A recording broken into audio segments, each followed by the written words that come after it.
folks been asking me. They say, so, madam, what's going on with Prince's half-brother, Alfred Jackson? Folks say something just seemed fishy about this situation. Now, before we get into the story, I want to kind of tell you a little bit about his brother, Alfred Jackson. Alfred Jackson was known as being Prince's older brother. They had the same mama and different daddies. Y'all know how that go. You can have an African brother, a Jamaican sister, a half-white brother, and a half-black and Chinese sister. Why? Because that's your mama, and those are her kids. And that's your brothers and sisters.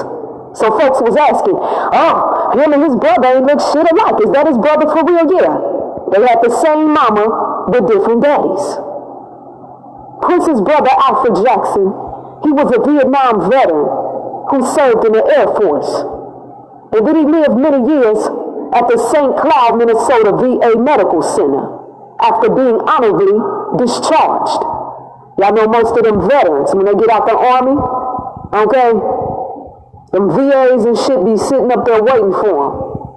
Them VA medical centers, they got their own houses, medical centers, and every motherfucker thing when they get out of that Army. So Prince's brother, he was staying at the VA medical center.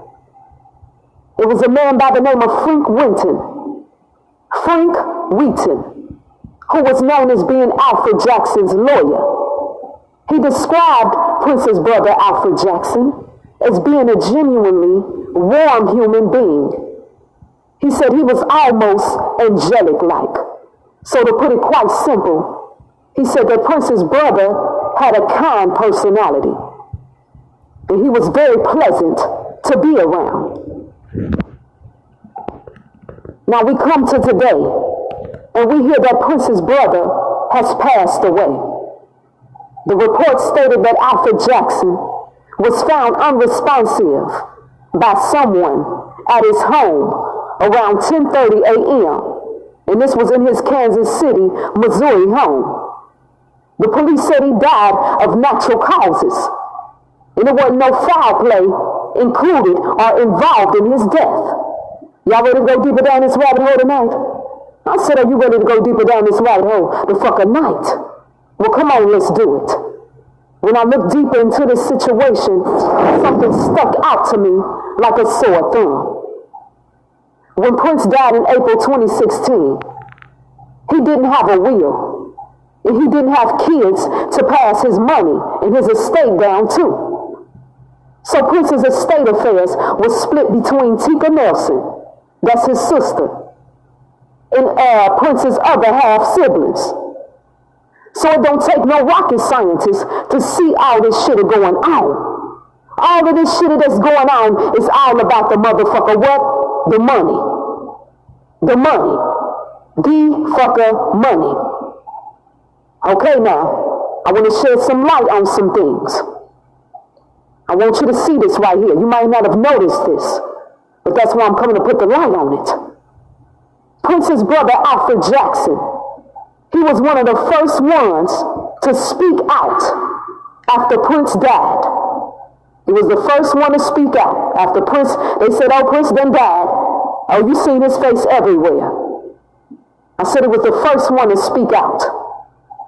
He said, fuck that.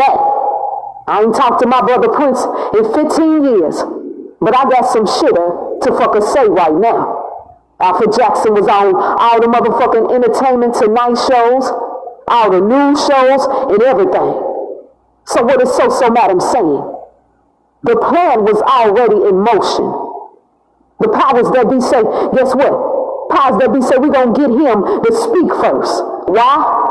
Because he's going to be the first one that we get up out of here. Y'all got to see how these motherfuckers work. Prince's brother, Alfred Jackson, he was living in a VA medical center. After he received his money from Prince's estate, he got some of that money from the estate, and what did he do? What did he do? He bought himself a house. In that same house, Alfred Jackson was found dead in. The report said that they don't know what happened to Alfred Jackson. They said he just died peacefully. Bullshitty, shitter ass shitter. I said bullshit. Let's go deeper down this motherfucking rabbit hole. Y'all know how we do it over here.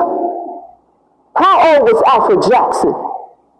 He was 66 years of age. 6 times 6 equal what? 36. There go your motherfucking 3-6 right there. Alfred Jackson died 3 years after his brother Prince's death. There go the motherfucking 3 right there again. Put it together. What do you see? Murder by numbers. The 3 and 6. When you read the news report, it say they don't even know if he died Wednesday night or Thursday morning. But with the other numbers that we see and we break down, the proof is already in the pudding. I said the proof is already in the details. We see the motherfucking 3-6 come up 3 years after Prince's death. How old was he? 66. 6 times 6 equal what? 6 times 6 equal what? 36. You go to 3-6 right there. Now I want y'all to also make note of this right here. Before Prince's brother Albert Jackson died, it was 6 of his brothers and sisters fighting to get the motherfucking money. All these motherfucking 3s and 6s all in the death. So what's going on now is, before Prince's other siblings, before his other siblings get ready to spend that money real good, the same thing gonna happen to them too. The same thing that happened to their brother Albert Jackson is gonna happen to them as well. They're gonna be dropping like motherfucker flies. Somebody say, why so? Because there's some other folks that think they're entitled to Prince's motherfucking money. That's why. And I'm gonna end it right here.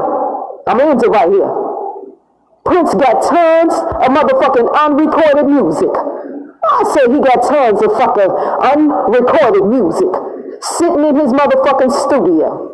And you better believe, when they release that shit, those siblings, they're gonna make some more money.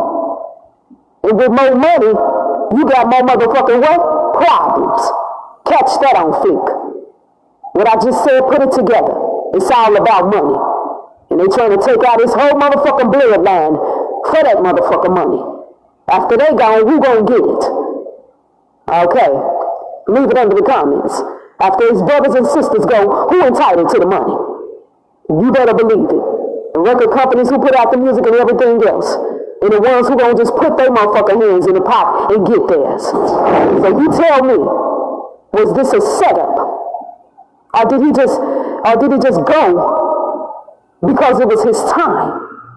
Y'all let me know. Y'all be good.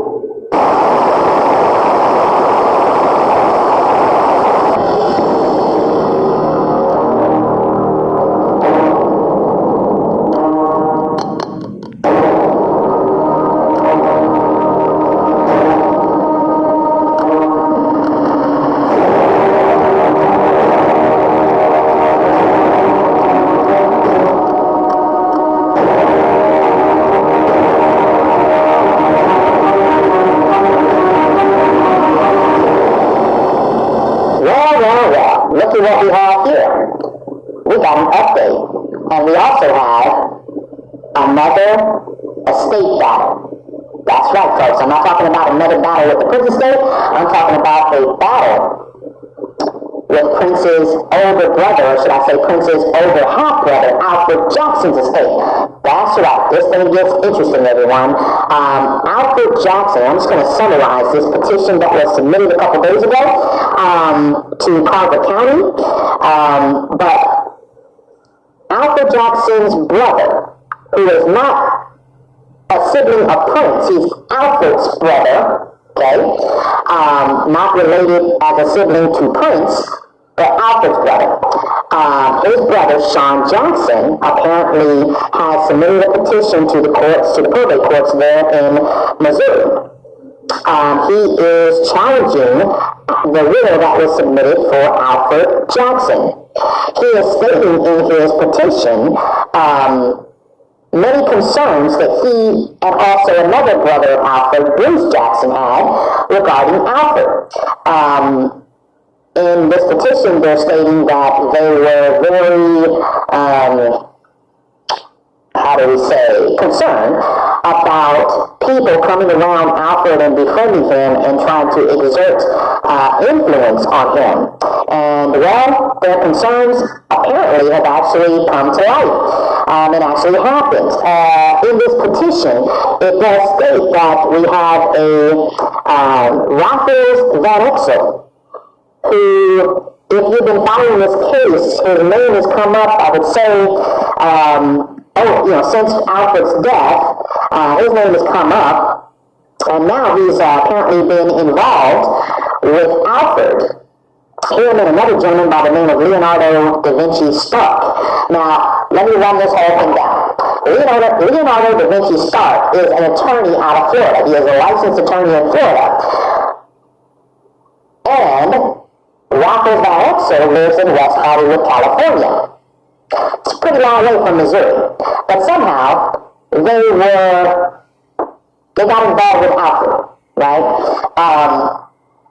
And apparently, according to what I'm reading here in this petition, they were able to persuade and exert undue influence over Alfred, and the attorney Leonardo da Vinci Stark winds up doing a will for Alfred back on July 24, 2019. Now, this is before what the world comes to know as Alfred selling 90% of his 1/6 interest in the Prince estate, right, as an heir. So it looks like, reading the story as it's laid out in this petition, it appears as though Raphael Van Exel was somehow introduced to Alfred Jackson, and the, I guess, undue influence and that whole shadiness began transacting. Now, I don't know how these two met or how their friendship began, but apparently it got to the point where Alfred Jackson was given a will from the attorney, Leonardo da Vinci Stark, and apparently Alfred executed this will, and in this will, it left everything 100% of Alfred's estate to guess who?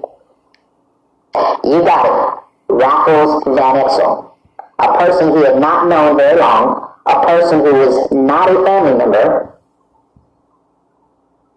but clearly his power of persuasion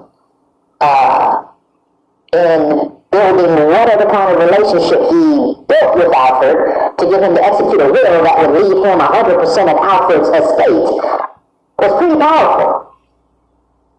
So, get this. The attorney, Leonardo da Vinci Stark, is a licensed attorney in the state of Florida. He is not a licensed attorney in the state of Missouri, where Alfred bought his home and resided until his date of death. So, reading this petition, it was questioned, why would a licensed attorney from another state be doing a will for my brother? I'm speaking on Sean's behalf, and he's not licensed in the state of Missouri. So, the attorney, Leonardo da Vinci Stark, I'm going to refer to him as Attorney Stark from there on out, because it's just too much to say. Okay, so Attorney Stark responds by saying he wasn't paid by Alfred to do the will. Get that? But the will that was done is leaving Raphael Van Exel 100% of Alfred's estate. Now keep in mind, Alfred had no children, he had no spouse, so his only heirs would be his brothers and sisters. Okay? So we've got that. But why would an attorney who wasn't being paid by Alfred to do a will, why would he drum up a will? Right? That's a big question. Well, guess what? Attorney Leonardo da Vinci Stark also is involved in the Primary Wave deal between Alfred and Primary Wave. So Primary Wave were the ones who were actually paying the attorney, Leonardo da Vinci Stark, right? So Primary Wave is paying Attorney Stark. He then does a will for Alfred. Do you see the conflict of interest here?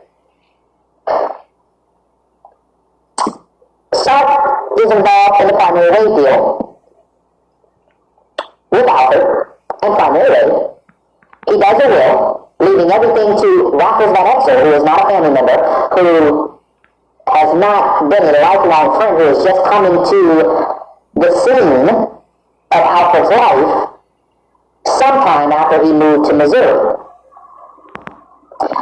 Do you see how this looks?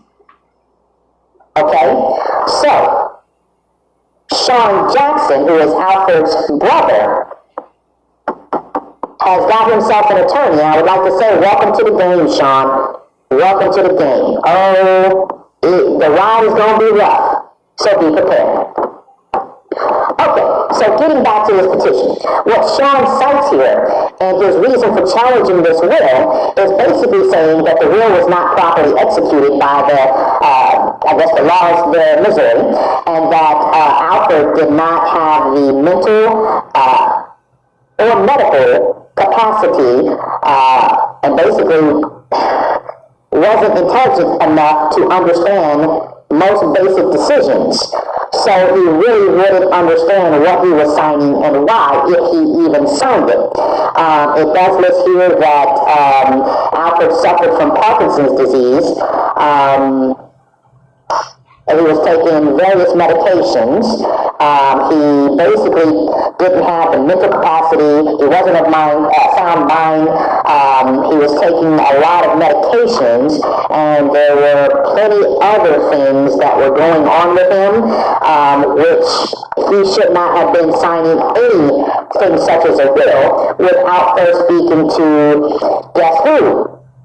His family.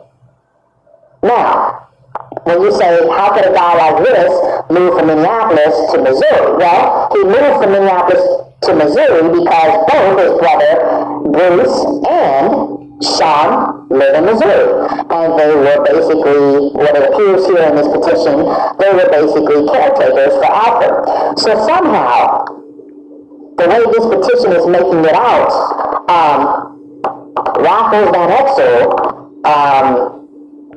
and Leonardo da Vinci Stark somehow maneuvered around both Sean and Bruce Jackson and got this will signed, and obviously got a deal done between Primary Wave and Alfred Jackson. Now, this is some shady shit. Okay?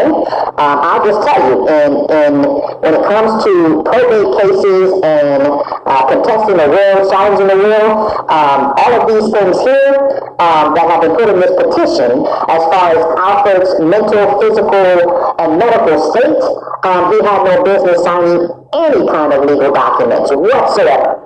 So where this is leading to is if Sean Jackson has a great attorney, the potential for overturning this will, as well as overturning the contract for the sale of Alfred's 90% of his 1/6 interest in the Prince estate, are very great and likely to be in his favor.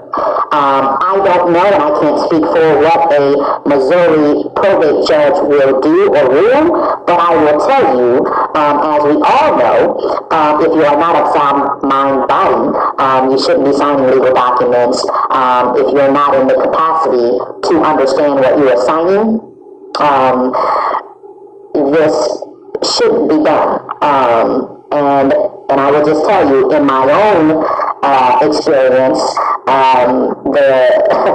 these documents were thrown out. Because in my particular case, something similar, where the person who signed documents like this was not of the mental, medical capacity to be signing things of this nature. So, as I stated before, the likelihood that this will gets thrown out, along with the deal that Primary Wave did with Alfred Jackson,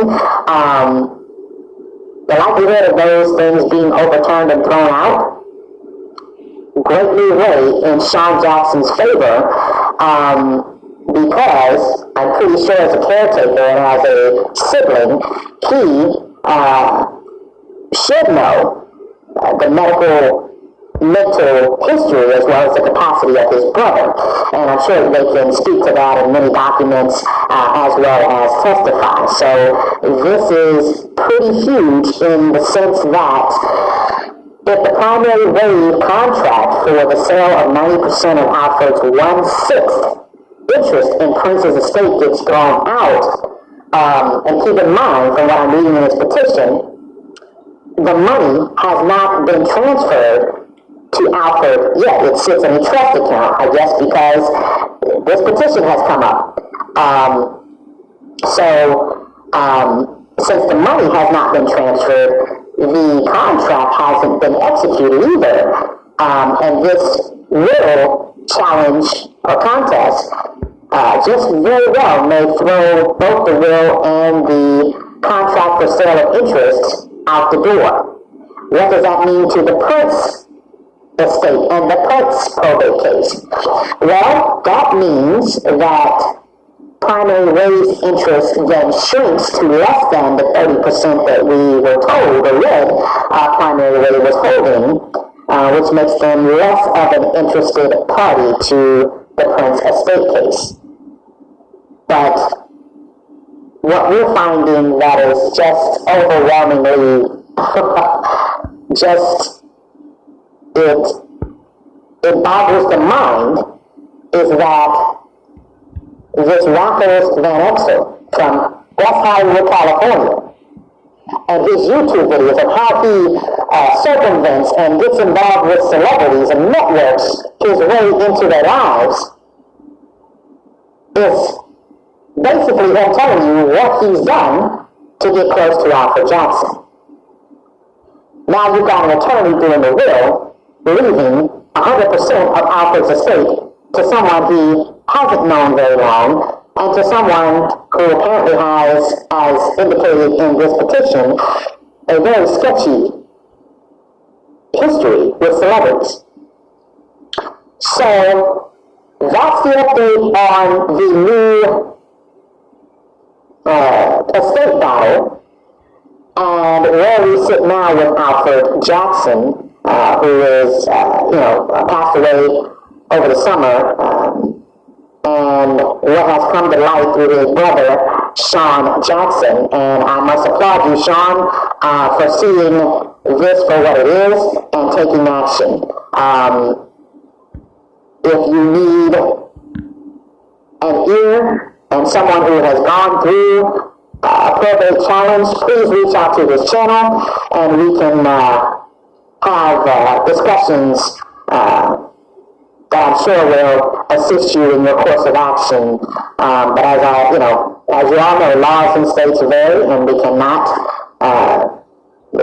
tell you what a judge in another state may rule, but it is our experience and just from common knowledge that this appears to be a fraudulent will and appears to be a situation where as Sean is explaining in his petition, Van Exel has set himself up to get close to Alfred, to take advantage and exert undue influence for monetary gain and of himself and his associates, being Attorney Stark and Primary Wave.